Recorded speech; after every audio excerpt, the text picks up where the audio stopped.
Programang ito ay rated SPG. Striktong patnubay at gabay ng magulang ang kailangan. Maaaring may masiselang tema, lengguwahe, karahasan, sexual, horror o droga na hindi angkop sa mga bata.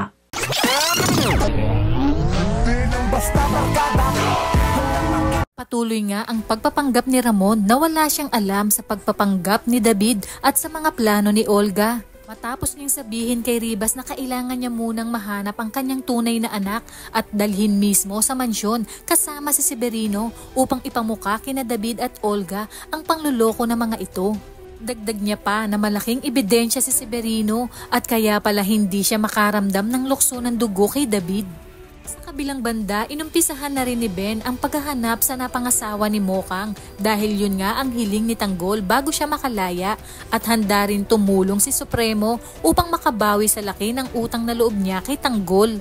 At matapos niyang ipakilala ni Marcelo si Tanggol kay Don Facundo ay agad na sinabi nito na kailangan nilang masubukan si Tanggol.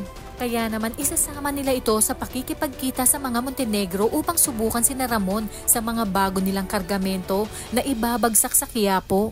Dahil gusto nga ni Ramon na mabawi ang buong Quiapo at kamay nilaan sa kamay ni Agustos.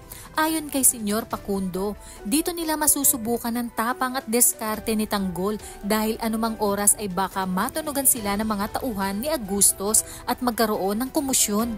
Dito nga ay tila hindi na mahihirapang maghanap si Ramon at ganoon din si Tanggol dahil si Senyor Facundo na nga ang magiging susi sa kanilang pagkikita na siyang ikakagulat ni na Olga at David.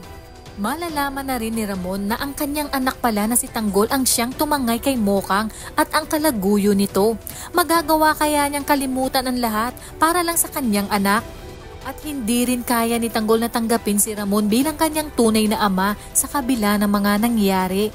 Katapusan na nga ng pang-aapi dahil simula ng paghihigante ng ating bidang si Tanggol sa lahat ng mga naapi sa kanya at isa na dito ang kinilala niyang amang na si Rigor at ang pag-agaw sa kanya ni David bilang tunay na tagapagmana ng mga Montenegro.